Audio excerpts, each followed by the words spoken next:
Hello everyone, first of all welcome to my YouTube channel. In this video we will discuss about types of isomerism, structure, stereo and it's type को हम detail से discuss करने वाले हैं। ये हमारा stereo chemistry का second lecture, जो फर्स्ट लेक्चर था उसमें हमने इंट्रोडक्शन देखा था, किसका ओरिजिन कहाँ से स्टार्ट हुआ, जो भी हिस्ट्रीज थी वो हम ऑलरेडी देख सकते हैं। यहाँ से आपका मेन पार्ट स्टार्ट हो जाता है। ठीक है, अब हम स्टार्ट करते हैं कि स्टीरियो केमिस्ट्री हमने देख लिया था होती क्या है। सिंपल हमें पता है कि 3D अरेंजमेंट ऑफ मॉलिक्यूल की 3D में कैसी अरेंजमेंट है उसको हम सिंपल स्टीरियो केमिस्ट्री में स्टडी करते हैं। वो डिफरेंट टाइप से देखेंगे हम 3D में कैसे हुआ है, वो वेज में है, न्यूमन, फिशर, अलग अलग टाइप से हो सकती है रिप्रेजेंटेशन। अब सबसे पहले टर्म आती है कि इसकी टाइप कहाँ से, तो देखो ये होती है आइसोमर से। आपने टर्म पढ़ी होगी आइसोमर। आइसो मीन्स क्या होता है आपका सेम, मर मीन क्या होता है मॉलिक्यूलर फॉर्म।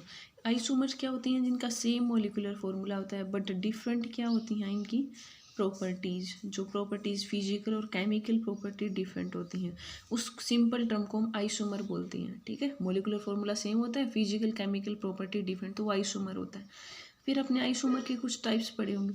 अब देखो आइसोमर मेनली दो टाइप का हो जाता है। एक तो होता है आपका स्ट्रक्चरल आइसोमर, ये हो जाएगा एक तो स्ट्रक्चरल आइसोमर जो होगा। दूसरा इसका टाइप होता है स्टीरियो आइसोमर। ठीक है, स्ट्रक्चरल आइसोमर, स्टीरियो बोल दो या स्पेस आइसोमर बोल दो इसको। ठीक है, तो आइसोमर के टाइप हो गए, एक तो स्ट्रक्चरल आइसोमर होगा, एक स्टीरियो आइसोमर होगा। ठीक है, स्ट्रक्चरल का दूसरा नाम आप कॉन्स्टिट्यूशनल बोल सकते हो। ठीक है, और स्टीरियो आइसोमर का मतलब है इसमें कॉन्स्टिट्यूशनल आइसोमर भी इसका नाम बोल सकते हो, जहाँ पे कनेक्टिविटी डिफरेंट, तो इसका दूसरा नाम आपसे कौन पूछ लेता है सी कॉन्स्टिट्यूशनल आइसोमर। यहाँ पे जो कनेक्टिविटी होती है वो आपके पास डिफरेंट होती है, और यहाँ जो कनेक्टिविटी होती है वो सेम होती है। एटम जो भी ग्रुप जुड़े होते हैं उनकी कनेक्टिविटी सेम होती है बट इनमें डिफरेंट होती है। ठीक है, वो भी हम आपको बताएंगे कि कनेक्टिविटी कैसे सेम हो रही है और डिफरेंट हो रही है। ठीक है, अब सिंपल जैसे एग्जांपल देखो, जैसे ये है आपके पास, और तो यहाँ कोई ग्रुप लगा हुआ है यहाँ, और एक लगा हुआ है आपका वन, और मान लिया आपने 1 और 4th पोजीशन पे लगा हुआ है, 1 2 3 4th पे एक लगा हुआ है यहाँ से 1 2 3, तो ये यहाँ पे जैसे आर ग्रुप लगा 1 2 पे पोजीशन है, यहाँ पे है 1 4 पे आर ग्रुप, तो यहाँ पे कनेक्टिविटी इन दोनों की क्या होगी डिफरेंट होगी आपस में। तो ये तो होगी स्ट्रक्चरलाइज। मोलिकुलर फॉर्मूला देखोगे सेम होगा क्योंकि यहाँ पे बेंजीन है 2 ग्रुप लगे, मोलिकुलर फॉर्मूला तो सेम है बट कनेक्टिविटी यहाँ डिफरेंट। अगर स्टीरियो आइसोमर देखते हैं तो वहाँ पे क्या होता, यहाँ पे आपका सेम, जैसे यहाँ आपका वेज के ऊपर कोई ग्रुप लगा हुआ है, आप अल्काइल मान लो कुछ भी, और एक आपके है यहाँ पे सेम, जैसे ये वेज पे है और ये आप मान लिया डैश पे है, तो ये कनेक्टिविटी सेम होगी ना। देखो ये 1 2 3 और 1 4th पोजीशन के ऊपर यहाँ पे अल्काइल ग्रुप लगा हुआ है, 1 2 4th को यहाँ पे भी अल्काइल ग्रुप लगा हुआ है, तो कनेक्टिविटी यहाँ पे तो सेम हो सकती है स्टीरियो आइसोमर्स में तो। और स्ट्रक्चरल में क्या हो जाता है कनेक्टिविटी डिफरेंट हो जाती है।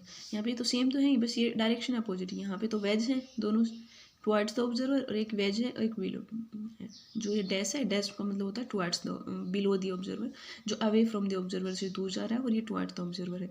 कनेक्टिविटी तो सेम ही है। ठीक है, वो तो स्पेस में अरेंजमेंट अलग होगी ना, जैसे 3D में देखने की ये वेज है ये डैश है। ठीक है, ये तो सिंपल आपका स्ट्रक्चरल आइसोमर स्टीरियो के टाइप। अब स्ट्रक्चरल के भी टाइप होते हैं आपके, अपने देखे होंगे। मेन एक तो होता है आपका ये होता है चेन आइसोमर स्ट्रक्चरल का टाइप। दूसरा इसका क्या होता है आपका, एक होता है पोजीशन आइसोमर, ये सिंपल आपको पता भी है क्या है, फिर भी हम बता देंगे आपको। एक होता है आपके पास फंक्शनल आइसोमर। ठीक है, फंक्शनल आइसोमेरिज्म। एक होता है आपके पास रिंग चेन आइसोमेरिज्म, हमारे पास एक रिंग चेन होता है। एक आपके पास आपने देखा होगा टोटोमर देखा होगा। एक देखा होगा आपने मेटामेरिज्म। देखिए, chain, position, functional, ring chain, tautomerism और मेटामेरिज्म, ये इसके मेन पार्ट स्ट्रक्चर आइसोमर के टाइप हैं। फिर आता है आपका स्टीरियो आइसोमेरिज्म। इसके दो टाइप होते हैं स्टीरियो के। एक तो होता है आपका कॉन्फिगरेशनल, एक टाइप होता है कॉन्फिगरेशनल, और जो दूसरा टाइप होता है वो होता है कन्फर्मेशनल। ठीक है, एक टाइप होता है कॉन्फिगरेशनल, एक होता है कन्फर्मेशनल। फिर कॉन्फिगरेशन के भी दो टाइप होते हैं आपका। एक तो होता है आपका ऑप्टिकल आइसोमेरिज्म, ऐसे आप चेन में पढ़ोगे तो आपको ईजिली होगा ऑप्टिकल आइसोमेरिज्म। और दूसरा क्या होता है आपके पास ज्योमेट्रिकल आइसोमर। फिर आपने देखा ज्योमेट्रिकल की भी दो टाइप होती हैं, एक होता है आपका सिस, एक होता है ट्रांस। सिस ट्रांस आपको पता ही है, वो हम देख लेंगे सारी चीज़। ऑप्टिकल आइसोमर भी दो टाइप की होती हैं, एक होता है आपका इनैंसोमर, एक होता है आपका डायस्टीरियोमर। देखो यहाँ से एक क्वेश्चन पूछ लेते हैं, क्या दे देंगे, दो कंपाउंड दे देंगे आपके पास और उनमें रिलेशनशिप पूछ लेंगे, ये इनैंसो है, डाया है, ज्योमेट्रिकल है तो सिस ट्रांस उनमें भी पूछ सकते हैं आपके, उनमें क्या रिलेशनशिप है, कॉन्फ़िगरेशन पूछ सकते हैं आपको निकालना। जैसे हम RS वगैरह तो देखेंगे हम कॉन्फ़िगरेशन कैसे। जैसे सिंपल पहले तो आपको टाइप पता होना चाहिए कौन सी क्या होती है, chain, position, function, ring chain, ऐसे ये इसके टाइप हो गए स्ट्रक्चर के, ये स्टीरियो के टाइप हो गए। Configuration, conformation. कॉन्फ़िगरेशन के टाइप ऑप्टिकल, ज्योमेट्रिकल, और ज्योमेट्रिकल के दो टाइप सिस ट्रांस, ऑप्टिकल के दो टाइप इनैंसो और डायस्टीरियोमर। हमने देख लिया टाइप। इनमें दोनों में क्या डिफरेंस होता है, जो कॉन्फ़िगरेशनल वाले आइसोमर्स होते हैं ना, इसमें जो एनर्जी बैरियर होता है ना दो कंपाउंड के, वो बहुत ज़्यादा हाई होता है। इसमें अगर आपको एक से जैसे दो दे रखे हैं कंपाउंड, उनमें अगर कॉन्फ़िगरेशन चेंज करनी है तो आपको बॉन्ड को ब्रेक करने की ज़रूरत पड़ती है। अगर इनैंसो और डायस्टीरियोमर बनाना है आपको, जैसे हम इसकी बात कर रहे हैं कॉन्फ़िगरेशन की, तो हमें बॉन्ड को ब्रेक करके ही हम एक दूसरे में कन्वर्ट कर सकते हैं। एनर्जी बैरियर काफ़ी हाई होता है इन दोनों में। बट इन कन्फर्मेशन में क्या होता है, सिंपल आप रोटेट करके विदाउट ब्रेकिंग ऑफ बॉन्ड, इसमें हमें बॉन्ड को ब्रेक करने की रिक्वायरमेंट नहीं होती, सिंपल रोटेशन करके हम एक दूसरे में कन्वर्ट कर सकते हैं। कन्फर्मेशन यहाँ पे जो एनर्जी बैरियर होता है वो लो होता है, ठीक है, यहाँ पे एनर्जी बैरियर लो होता है। और ये आपका जैसे ये टाइप आप बोल सकते हो कन्फर्मेशन में भी। तो इन दोनों को अगर कन्वर्ट, तो बॉन्ड ब्रेक करने की जरूरत नहीं है, सिंपल रोटेशन से। तो कन्फर्मेशन एनर्जी वेरी लो होता है, कॉन्फ़िगरेशन में हाई होता है, इसमें बॉन्ड ब्रेक करना पड़ता है आपको, इसमें बॉन्ड की नीड नहीं होती ब्रेक करने की, ठीक है। ये तो हमने इसके टाइप देखे। अगर सिंपल इसी में देखो, अगर स्ट्रक्चरल आइसोमर डिफाइन करना आ जाए तो सेम डेफिनेशन तो ये रहेगी, स्ट्रक्चरल आइसोमरिज्म। तो आइसो की डेफिनेशन क्या थी, same molecular formula but different क्या हो जाएगा, अब यहाँ पे स्ट्रक्चर लगाओ, जो नेम आगे लिखा हो ना वहीं डिफरेंट हो जाएगा। मॉलिक्यूलर फॉर्मूला तो सेम, बट डिफरेंट क्या हो जाएगी आपके पास, स्ट्रक्चरल फॉर्मूला। तो यहाँ पे स्ट्रक्चरल फॉर्मूला अलग हो जाएगा, वो स्ट्रक्चरल आइसोमरिज्म, ठीक है। और आप कनेक्टिविटी से भी पहचान सकते हो, अगर कनेक्टिविटी डिफरेंट है तो स्ट्रक्चर मिलेगा, सेम कनेक्टिविटी तो स्टीरियो। तो इन दोनों में पहले आप डिस्टिंग्विश कर लोगे कनेक्टिविटी के हिसाब से, बिल्कुल सेम है। अगर सेम कनेक्टिविटी तो स्टीरियो, डिफरेंट है तो आपका कॉन्स्टिट्यूशनल बोल सकते हो या स्ट्रक्चरल आइसोमरिज्म, ठीक है। अब आपको जैसे स्टीरियो आइसोमर हमने देख लिया, स्टीरियो आइसोमर में क्या होता है कि जो मॉलिक्यूलर फॉर्मूला हो तो सेम हो जाएगा, बट डिफरेंट इसमें क्या हो जाएगा, जो स्पाइचल अरेंजमेंट है ना, कॉन्स्टिट्यूशन ऑफ एटम, जो भी ग्रुप लगे हुए हैं स्पेस में, वो डिफरेंट हो जाती है, तो उसको हम स्टीरियो आइसोमर बोल देते हैं, ठीक है। तो आप ऐसे डिफाइन कर सकते हैं, सिस्टर्स, ये ऑल किसके एग्जाम्पल है आपके स्टीरियो आइसोमर के। अगर आपको देखो पोजीशन बतानी है आपको, तो यहाँ पे क्या ग्रुप की पोजीशन, जैसे फॉर एग्जांपल यहाँ आपके पास ये जैसे 4 कार्बन की चेन है। अब यहाँ पे जैसे हमने क्या किया, ये डबल बॉन्ड लगा रखा हमने CH, तो 1 2 3 4, यहाँ पे आपका 2 पोजीशन के ऊपर डबल बॉन्ड। फॉर एग्जांपल एक दूसरा लें हम CH, यहाँ पे अगर हम लगा दें 1 2 3 4, ये 4 कार्बन चेन है। अगर हम यहाँ पे लगा दें आपके पास 1 2 3 4 5 कार्बन चेन ले लो, यहाँ पे भी 5 कार्बन चेन ले लो, मतलब मोलिकुलर फॉर्मूला आपका सेम होना चाहिए। आप ये देखो, अगर हमने डबल बॉन्ड की पोजीशन लगा दी आपके पास, यहाँ पे ये होगा CH3, ये होगा CH, ये CH, ये CH2। अब यहाँ पे डबल बॉन्ड की पोजीशन देखोगे तो 1 2 3, या यहाँ से देख लो 1 2 3, तो यहाँ पे तो जो डबल बॉन्ड की पोजीशन 3 पे है। सिंपल पोजीशन आइसोमर में क्या करना है, आपकी पोजीशन अलग होगी ग्रुप, जैसे डबल बॉन्ड लगा हुआ है या जो भी फंक्शनल ग्रुप लगा हो, फंक्शनल आइसोमरिज्म में तो फंक्शनल ग्रुप की पोजीशन अलग हो जाएगी, ठीक है।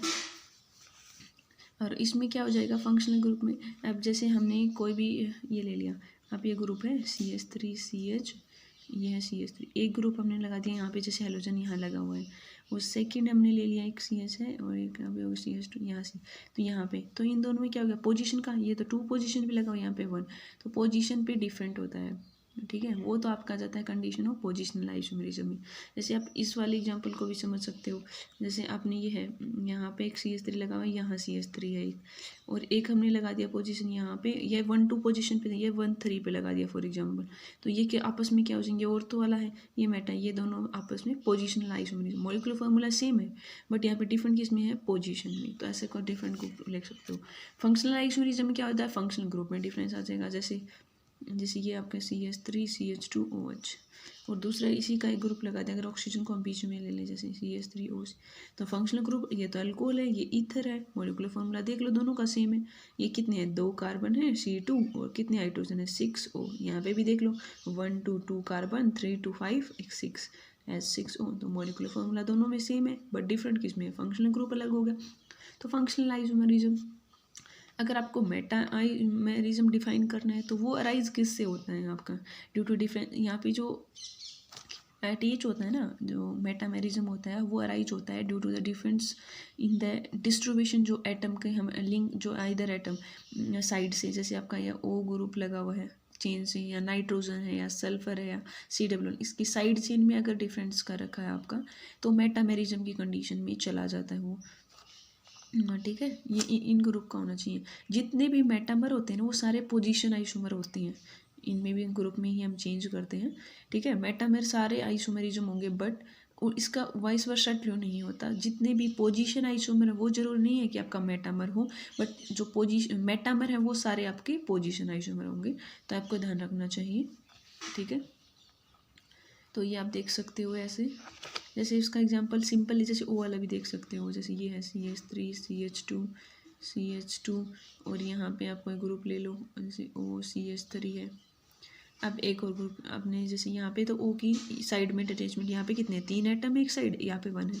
एक दूसरा आइसोमर बना रहे हैं CH2, यहाँ OCH2 CH3, यहाँ पे देखो 2 2, तो जो O ग्रुप लगा दिया हमने नाइट्रोजन सेल, इनके जो साइड में जो अटैचमेंट होती है ना, जैसे यहाँ पे 2 2 है और यहाँ पे 3 और 4 है, मॉलिक्यूलर फॉर्मूला तो सेम ही है, बट कनेक्टिविटी यहाँ पे डिफरेंट होगी। इधर साइड देखना है आपको, जो फंक्शनल ग्रुप उसकी साइड में, तो ये क्या होंगे, मेटामर होंगे। और वैसे देखें तो पोजीशन भी है, पोजीशन में भी चेंज आया है यहाँ पे, तो आप ऐसे बता सकते हो। अगर रिंग चेन करना हो तो उसमें भी मॉलिक्यूलर फॉर्मूला सेम हो जाएगा, बट ओपन या रिंग चेन स्ट्रक्चर हो जाएगी सिंपल। ठीक है, तो आप ऐसे रिंग चेन के अकॉर्डिंग ये भी बता सकते हो, जैसे 1 ब्यूटाइन है, साइक्लोब्यूटेन है।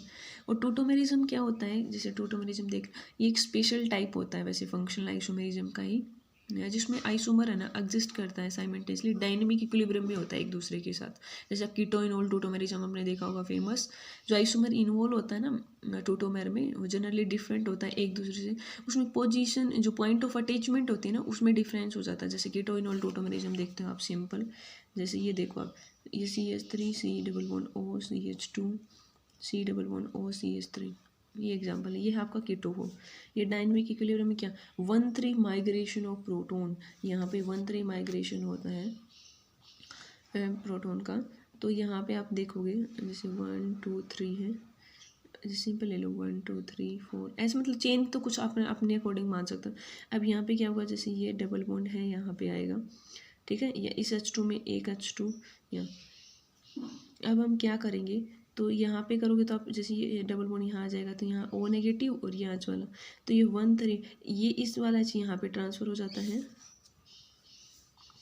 तो यहाँ पे ये बन जाता है CH3COH, और यहाँ क्या आ गया आपका डबल बॉन्ड, यहाँ CH C double bond O CH3, ये कौन सी फॉर्म होगी, इनोलिक फॉर्म। किसका एग्जाम्पल है, टोटोमेरिज्म का। एल्डिहाइड और जो कीटोन होते हैं उनके पास, और इसमें कंडीशन होती है अल्फा हाइड्रोजन होने चाहिए आपके पास, जैसे फंक्शनल भी अल्फा हाइड्रोजन है। एल्डिहाइड और कीटोन हैविंग, उनके पास कोई अल्फा हाइड्रोजन नहीं होते, तो वो आपके कीटोन और टोटोमेरिज्म नहीं दिखा सकते। जैसे बेंजील्डिहाइड और बेंजोफिनोन है, वो डज नॉट शो टोटोमेरिज्म, क्योंकि उनके पास कोई अल्फा हाइड्रोजन नहीं है। अल्फा हाइड्रोजन नेसेसरी होनी चाहिए आपके, तभी माइग्रेशन हो जाता है नेगेटिव। जैसे 1 2 3 यहाँ से देखो, तो यहाँ पे O नेगेटिव आप डबल बॉन्ड का ट्रांसफर हो गया, ये H वाला यहाँ से ट्रांसफर हो गया। ये हो गया आपका टोटोमेरिज्म का एग्जाम्पल। तो ये तो हमने टाइप डिस्कस कर ली है सारी स्ट्रक्चरल आइसोमेरिज्म की। अब नेक्स्ट हम डिस्कस करेंगे स्टीरियो आइसोमेरिज्म को डिटेल से, वो हम नेक्स्ट वीडियो में कवर करेंगे। अब सिंपल आपको बेसिक पता चल गया इनके टाइप्स वगैरह क्या हैं, और ये हमने टाइप देख लिया आपका स्ट्रक्चरल आइसोमेरिज्म के। नेक्स्ट इम्पोर्टेंट आपका शॉर्ट्स ईजी ट्रिक्स ही हम देखेंगे, कभी आपको प्रॉब्लम नहीं होगी एनएसओ डायस्टीरियोमर और इन सभी की। आई होप आपको समझ आया होगा। Thanks for watching my channel.